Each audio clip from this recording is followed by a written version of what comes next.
प्रिय विद्यार्थियों,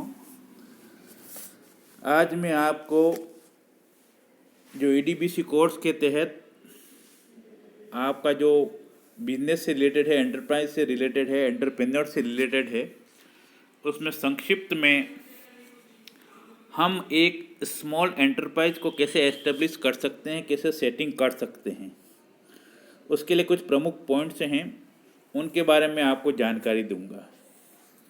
उसमें सबसे पहला पॉइंट आता है deciding to go into business. सबसे पहले हम ये तय करें कि हमको बिजनेस में जाना है, बिजनेस शुरू करना है। तो जो हमारा अस्थायी काम धंधा है या सीजनल है, इसको छोड़ करके इसकी तरफ आगे बढ़ें। तो इसके क्या कारण हो सकते हैं, हम क्यों आगे जा रहे हैं, ये हमको पूर्व में तय कर लेना चाहिए। तो पहला स्टेप कहलाता है deciding to go into business. दूसरी बात आती है कि एनालाइजिंग स्ट्रेंथ और वीकनेस। हमारी क्या क्षमताएं हैं और हमारी क्या कमजोरियां हैं, इनके बारे में भी हमको पूर्व में तय कर लेना चाहिए, क्योंकि जो कमजोरियां हैं उनको हम सबसे पहले स्ट्रेंथ में बदलेंगे, शक्ति में बदलेंगे, तभी हम हमारा बिजनेस शुरू कर सकते हैं। ये आपको this will enable him to know what type and size of business, किस प्रकार का और किस छोटा या बड़ा कौन सा बिजनेस आप शुरू करना चाहते हैं। ये वेरी करता है पर्सन टू पर्सन, उसकी इकोनॉमिक कंडीशन को देख करके। फिर तीसरी प्रमुख बात आती है उसमें प्रोडक्ट का सिलेक्शन। हम कौन सा प्रोडक्ट चुनना चाहते हैं, किस चीज़ का हम अपने यहाँ पर उत्पादन करेंगे, प्रोडक्शन करेंगे, इस चीज़ को हमको तय करना है।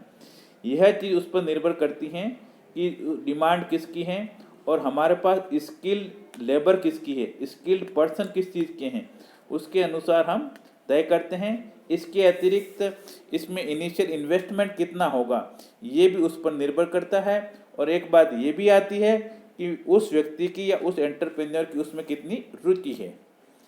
चौथी प्रमुख बात है मार्केट का सर्वे। मार्केट के सर्वे में करने में ये तय किया जाता है कि जो प्रोडक्ट हम तैयार कर रहे हैं उसकी मार्केट में डिमांड कितनी है, उसके अनुसार ही वो चीज़ चल पाएगी और एक उद्यमी को लाभ हो सकता है। फिर पांचवी बात ये है कि फॉर्म ऑफ ओनरशिप है। फॉर्म ऑफ ओनरशिप का मतलब ये होता है कि जो भी आप बिजनेस शुरू कर रहे हैं उसमें ओनरशिप सिंगल है या डबल है या पब्लिक है या प्राइवेट है या कोऑपरेटिव सोसाइटी में है। ये जो टर्म्स एंड कंडीशंस हैं ये पूर्व में तय कर लेना चाहिए। This will depend upon the type, purpose and size of the ones business. ये कहलाती है फॉर्म ऑफ ओनरशिप, किस प्रकार की ओनरशिप आप लेकर के अपने बिजनेस को शुरू करते हैं। फिर अगली बात आती है लोकेशन की, स्थान का चयन। हम हमारा बिजनेस कहाँ पर शुरू करना चाहते हैं, ये कौन सी जगह पर है, रेलवे स्टेशन के पास में या जहाँ माल वगैरह अपन के इजीली एंटर कर सकते हैं, या फिर जहाँ पर आपका एक खुला एरिया भी होना चाहिए अपने बिजनेस को खोलने के लिए, और वहाँ से भी आपको रोड ट्रांसपोर्ट सुविधा इजीली अवेलेबल हो, तो वो लोकेशन आपके लिए ज़्यादा उपयुक्त रहती है। फिर टेक्नोलॉजी की बात। टेक्नोलॉजी में ये आता है कि आप जो भी बिजनेस शुरू कर रहे हैं उसमें जो अपने प्रोडक्ट के उत्पादन में किस प्रकार की टेक्नोलॉजी काम में लेते हैं।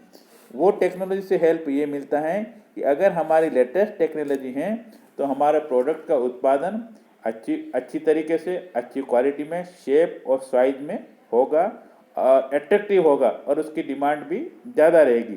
हालांकि रिसेंट या नई टेक्नोलॉजी की कॉस्ट तो ज़्यादा होती है, परंतु उसका लॉन्ग टर्म में इन्वेस्टमेंट या लॉन्ग टर्म में प्रॉफिट हमको ज़्यादा होता है।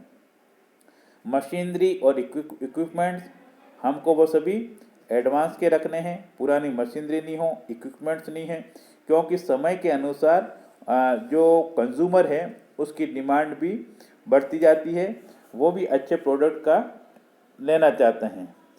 फिर प्रोजेक्ट रिपोर्ट, ये एक सबसे महत्वपूर्ण घटक है। इसके लिए सबसे पहले हमको एक प्रोजेक्ट रिपोर्ट तय करनी है। प्रोजेक्ट रिपोर्ट में ये आता है कि पहले उसको तैयार किया जाए कि क्या क्या चीज़ हम बनाएंगे, कहाँ बनाएंगे, क्यों बनाएंगे। वो कंप्लीट एक पेपर पे आना चाहिए। उसमें प्रोडक्ट फाइनेंशियल का है, प्रोडक्शन का है, मार्केटिंग का है, मैनेजमेंट का है, ये सभी प्लान उसमें हमको बताने चाहिए। इससे हमको क्या हेल्पफुल रहता है कि it will help in obtaining financial shed, power, registration, raw materials, quota, ये सब चीज़ें जानकारी देता है। फिर आता है फाइनेंस।